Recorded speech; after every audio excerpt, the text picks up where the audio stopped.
रूस के राष्ट्रपति चुनाव में एक बार फिर व्लादिमीर पुतिन ने कुर्सी अपने नाम कर ली है। गौर करने वाली बात तो यह है कि ये पांचवी बार है जब पुतिन के हाथों में सत्ता आ गई। इस जीत से सत्ता पर उनकी पहले से भी मजबूत पकड़ हो गई है।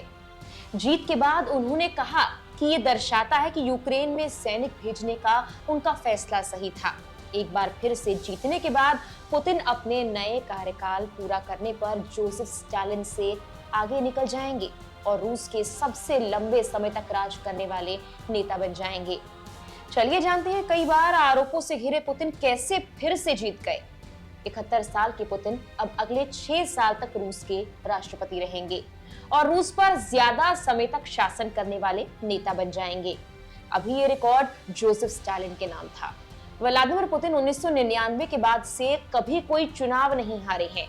1999 के बाद से वो कभी प्रधानमंत्री तो कभी राष्ट्रपति रहे। उनकी जिंदगी बहुत उतार चढ़ाव भरी और दिलचस्प रही। उनकी जिंदगी और विवादों पर एक नजर डालने से पहले इस पर बात करते हैं कि आखिर पुतिन की जीत के मुख्य कारण क्या हो सकते हैं। सबसे पहले तो पुतिन एक ऐसे नेता के तौर पर उभरे हैं जो दो टूक कहते हैं।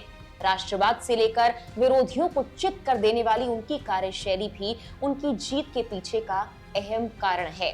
पुतिन जनता में हमेशा से ही लोकप्रिय रहे हैं। रूस यूक्रेन की जंग के बाद जरूर लग रहा था कि पुतिन के प्रति जनता का रुख कैसा रहेगा। रूस में राजनीतिक पर्यवेक्षक इस चुनाव को भी जनमत संग्रह के रूप में ही ले रहे थे। वो देखना चाहते थे कि जनता जंग के बावजूद उनके समर्थन में है या फिर नहीं। हालांकि पुतिन अपने पक्ष में समर्थन जुटाने में एक बार फिर से सफल रहे। राष्ट्रपति बने पुतिन एक बार प्रधानमंत्री भी बने थे। दरअसल उस वक्त नियम था कि कोई भी शख्स लगातार 3 बार राष्ट्रपति नहीं बन सकता। इसीलिए साल 2008 के राष्ट्रपति चुनाव में पुतिन ने दिमित्री को राष्ट्रपति बनाया और खुद प्रधानमंत्री बन गए। इसके बाद उन्होंने कानून में ही बदलाव कर दिया। सितंबर 2011 में रूस में कानून में बदलाव हुआ और राष्ट्रपति का कार्यकाल 4 साल की बजाय 6 साल का कर दिया गया। साल 2012 में राष्ट्रपति पद के तीसरे कार्यकाल के लिए पुतिन ने जीत हासिल की और 6 साल का कार्यकाल पूरा किया। साल 2018 चुनाव में पुतिन ने 76% वोट के साथ फिर जीत अपने नाम कर ली और अब तक राष्ट्रपति के पद पर काबिज रहे। अब फिर इस नियम और लोकप्रियता के सहारे पुतिन के हाथ सत्ता की चाबी लग गई है। अब आते हैं पुतिन के इतिहास पर। व्लादिमीर पुतिन का जन्म 7 अक्टूबर 1952 को लेनिनग्राद में हुआ। उस वक्त सोवियत संघ हुआ करता था और लेनिनग्राद इसका गढ़ था। पुतिन ने शुरुआती पढ़ाई लिखाई के बाद लेनिनग्राद स्टेट यूनिवर्सिटी में कानून में दाखिला लिया। मीडिया रिपोर्ट्स की माने तो यहाँ उनका मुख्य काम पढ़ाई नहीं बल्कि जासूसी था। रूस की खुफिया एजेंसी केजीबी ने पुतिन को लेनिनग्राद स्टेट यूनिवर्सिटी में आने वाले विदेशी छात्रों और प्रोफेसर्स पर निगाह रखने का काम दिया। ग्रेजुएशन के बाद उन्होंने फुल टाइम केजीबी ज्वाइन कर ली। साल 1985 में पुतिन की तैनाती कम्युनिस्ट कंट्रोल वाले ईस्ट जर्मनी के ड्रेसडेन में हुई। 33 साल के पुतिन को ड्रेसडेन में एक खास विला दिया गया जहां से उन्होंने ऑपरेट करना था। हालांकि ड्रेसडेन में तैनाती के दौरान केजीबी में पुतिन का पद क्या था या क्या काम था, इसकी कोई ठोस जानकारी सामने नहीं आ पाई है। कई रिपोर्ट्स में ये बताया गया कि ड्रेसडेन में तैनाती से पहले पुतिन केजीबी के कई घरेलू और विदेशी मिशंस में भेजे गए थे। ड्रेसडेन में तैनाती के दौरान पुतिन के साथ एक ऐसा वाकया हुआ जिसे वो आज तक नहीं भूल पाए। 9 नवंबर 1989 को बर्लिन की दीवार गिरने के बाद एंटी कम्युनिस्ट और एंटी केजीबी मूवमेंट शुरू हो गया।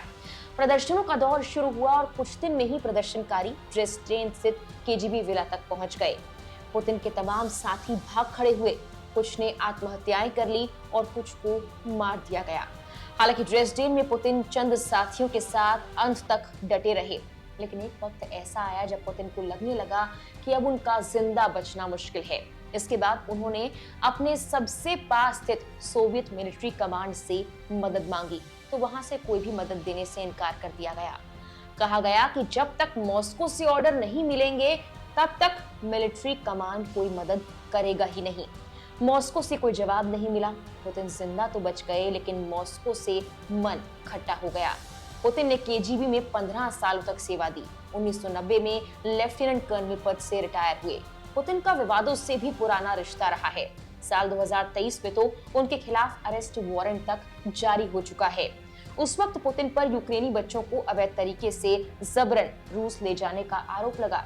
आईसीसी ने पुतिन पर बच्चों के निर्वासन में शामिल होने का आरोप लगाया और कहा कि उनके पास ये मानने के लिए उचित आधार है कि उन्होंने सीधे तौर पर इन कृत्यों को अंजाम दिया। साथ ही साथ दूसरों की इसमें मदद भी की। अदालत ने ये भी कहा कि रूसी राष्ट्रपति बच्चों को निर्वासित करने वाले अन्य लोगों को रोकने के लिए अपने अधिकारों का इस्तेमाल करने में भी विफल रहे।